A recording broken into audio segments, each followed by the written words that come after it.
Scientists finally discovered the truth about Easter Island. For many decades, people's minds have been occupied with the mystery of Easter Island, a remote piece of volcanic soil far away in the Pacific Ocean.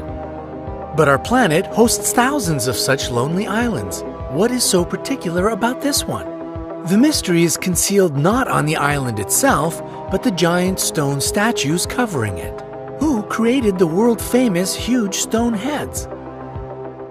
Did they serve any specific purpose? Where did their creators arrive from, and where did they disappear? Well, it seems the answer is finally just around the corner. Watch this video and satisfy your curiosity, learning all the truth about Easter Island. Remember to give us thumbs up. We work to make your life brighter.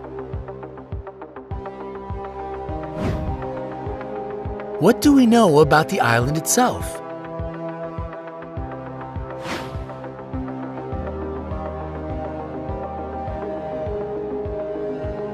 Rapa Nui, which is the name given to Easter Island by its first inhabitants, is the territory of Chile and is situated in the southern Pacific Ocean.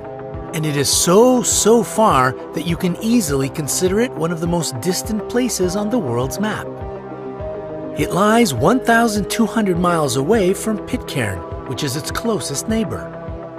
Chile itself is 2,300 miles away to the west.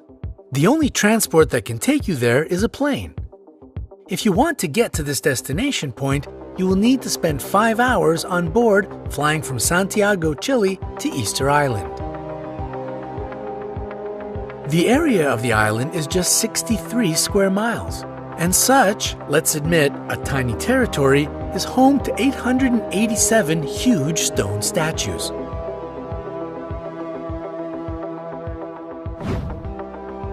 Here are some interesting facts you might not know about them. The statues carry the name Moai. They started to be carved at some point between the 13th and 15th centuries. Rapa Nui statues are easily recognized thanks to their peculiar faces. They have long noses, wide chins, rectangular ears, heavy brows, and deeply set eyes. It is quite curious that the nostrils curl in the way fishhooks do. Firstly, people thought that the statues were made up only by their heads. But surprisingly, it turned out that there are full bodies that are attached to the heads. It was discovered during excavations in May 2012. The bodies were just hidden underground. In fact, the statues are very tall. The biggest one is 33 feet tall and weighs 90 US tons. But that's not the record. One statue unearthed on the island was incomplete, but according to scientific calculations, it had to reach 70 feet in height and weigh about 297 US tons. Still, the heads of the statues, visible from the first sight, make up 3/8 of each statue's size. As for the arms, they were carved against the bodies, resting in different positions. Most statues, 834 out of 887, were carved from the material called tuff, which is, in fact, compressed volcanic ash. Curiously, all the statues except one group face inland. It means their backs are turned to the ocean. Perhaps the reason for that was the belief that the statues were the protectors of the villagers. That's why they overlooked the settlement. The only statues not fitting into this pattern can be found at Ahuakivi, a sacred place for the people of Rapa Nui. There is a unique statue on the island.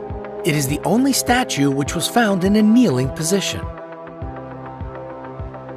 Its name is Tukuturi. Scientists believe that the statue depicts an ancient singer. His position resembles the one people took at the festival of Rui. The head of the statue is lifted quite high, and you can even notice a beard. Tukuturi looks much more human-like than the other statues. Its smaller size and the unusual material the statue was made of red Punapua stone, are the things that make it stand out among the rest. All these facts are quite intriguing, right? Keep watching, there are several mysteries to unravel. People keep wondering how the statues of such huge weight have been distributed all around the island. What is more, when Europeans first arrived at the island in 1722, they found a small local population, just between 1,500 and 3,000 people. How could it correlate with the hundreds of statues on the island? Surely there had been numerous theories about how the statues had been moved. One of the most popular ones among the lovers of mysteries was the belief that the statues had been created and moved by aliens. But even if you like this theory, we are sorry to debunk it. The stone the statues were built from originates from the island itself. The birthplace of most of the material was an extinct volcano situated in the northeast of Easter Island and not another planet. The mystery surrounding the way Rapa Nui people could move the statues challenged the researchers, not letting them back off. In the 80s, some of them decided to recreate a statue and check the possibility of moving it around. They were to use only the tools that could be available for the Aborigines. It seemed impossible to do. But a bit later, an American archaeologist succeeded in moving a 10 US ton copy. Several decades passed, and another group of American scientists proved that the islanders could tie ropes encircling the huge statues and move them with a walking motion. They backed up their theory with practice, moving a full-size replica for 330 feet using this method. Actually, their idea can explain why Rapa Nui folklore states that the statues were walking with the help of magic. It explains the way the statues were transported to their designated places. But what about the remaining question? How could a handful of inhabitants create such magnificent and numerous monuments? A new study has been conducted recently to specify the maximum number of the inhabitants in the heyday of the island's civilization. The results arrived and they were quite unexpected.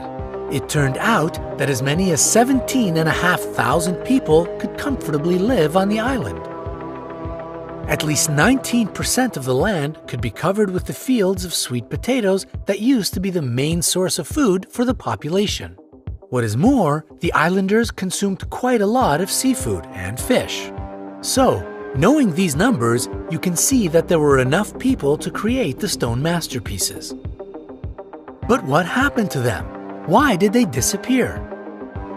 At first, it was believed that the reason for such a decrease of the population was an ecocide. The natives cut out large forests and palm trees, making spare room for moving the statues around as well as agriculture.